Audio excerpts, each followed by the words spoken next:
Today, I want to share with you my top 5 Japan train passes that I think are the best train passes to help you travel Japan on a budget in 2024. There are so many passes introduced by different train operators across Japan. To save you time, I've studied more than 40 passes and narrowed them down to the best 5 passes that can help you save money significantly if you plan your itinerary around them when you visit Japan.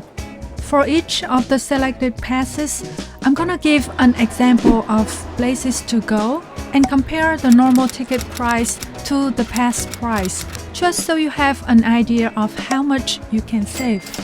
I also include 4 important things to note when using a train pass so that you know what to expect when you purchase a train pass in Japan. By the way, this video is not sponsored or affiliated. This is just my personal opinion, and I hope it could be a useful reference for you when planning your trip to Japan. Alright, let's dive right in. Number 1 on my list is the Tokyo White Pass. This is a 3-day pass with a cost of 15,000 yen or roughly $102. What can you do with this pass? This pass gives you unlimited rides on the JR lines in Tokyo, as well as a few express and bullet trains. You can use it to visit many places within Tokyo and popular places close to Tokyo. Here's an example of where you can go with this pass and how much it can save you. Let's say on day 1, you arrive at Narita Airport and use this pass to get on the Narita Express to get to Shinjuku Station. On day 2, you can take a day trip from Shinjuku to Nikko to visit the World Heritage shrines and temples. And on day 3, you can take a day trip to Kawaguchiko to enjoy the beautiful view of Mount Fuji reflecting over Lake Kawaguchi. The total cost of these trips is slightly more than 19,000 yen, or roughly $132, which means you can save at least 22% if you buy this Tokyo White Pass. In a more effective scenario, instead of using this pass to get from the airport to Tokyo, you can use it for another day trip. Let's say taking the train and the Shinkansen to Gala Yuzawa for a 1-day ski trip. Then you can save more than 50% of the cost with this Tokyo White Pass. Number 2 on my list is the JR East Pass, Tohoku area. This is a 5-day pass and the cost is 30,000 yen or about $204. You can use this pass to travel in the northeast part of Japan. From Tokyo Station to Shin-Aomori Station is about 700 kilometers or more than 430 miles. The best part of this pass is that it gives you unlimited rides on the bullet trains, including the fastest one, with no extra cost. Let me show you an example of where you can visit using this pass and how much it can save you. Let's say on day 1, you take the fastest Shinkansen from Tokyo Station all the way to Shin-Aomori Station and visit the beautiful nature of Oirase Gorge. On day 2, you can take the bullet train from Shin-Aomori Station to Sendai Station and enjoy their signature dish, gyutan-yaki, which is absolutely delicious. And then take a train to Koriyama and Aizu Wakamatsu to visit the historic village of O-Uchijuku.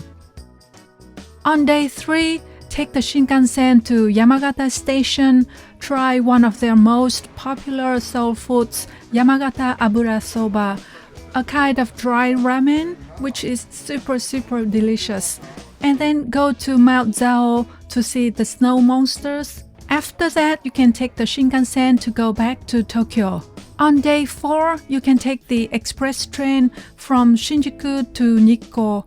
And on day 5, you can have a 1-day ski trip to Gala Yuzawa. The total cost of these trips is more than 74,000 yen or about $506, whereas the cost of the pass is only 30,000 yen, which means you can save more than 50%. Now let's move to Osaka and Kyoto areas.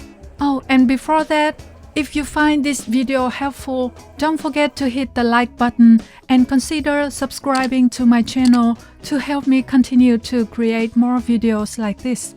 I really appreciate it. Next up, number 3 on my list is the Kansai Hiroshima Pass. This is a 5-day pass with a cost of 17,000 yen or about $116. This pass gives you unlimited rides on the JR West lines and the Sanyo Shinkansen for 5 days in the Kansai area.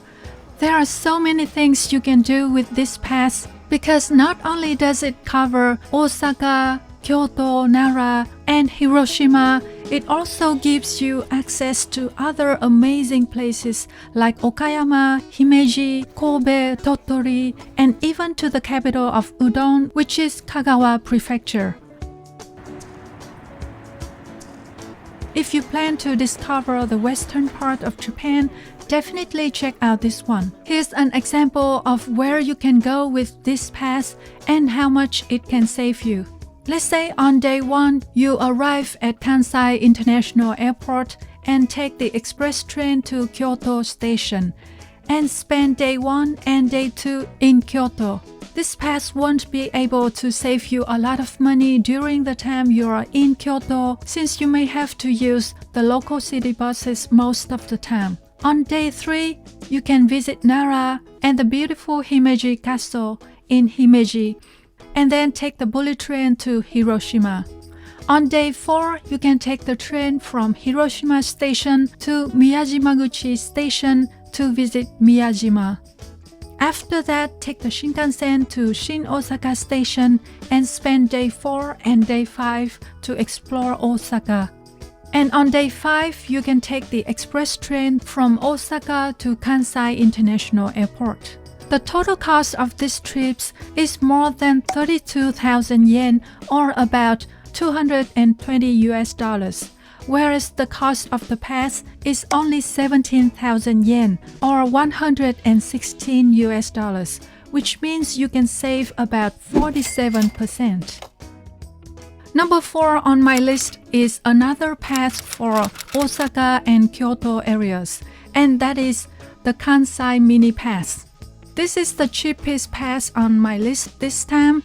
The cost is only 3,000 yen or roughly $20 for 3 days to visit Osaka, Kyoto, Kobe, and Nara. Number 5, the last one on my list this time, and probably the best option for many first-time travelers to Japan, that is the Hokuriku Arc Pass. If you are visiting Japan for the first time, this pass is a very good option to consider since it covers both Tokyo and Osaka, Kyoto areas.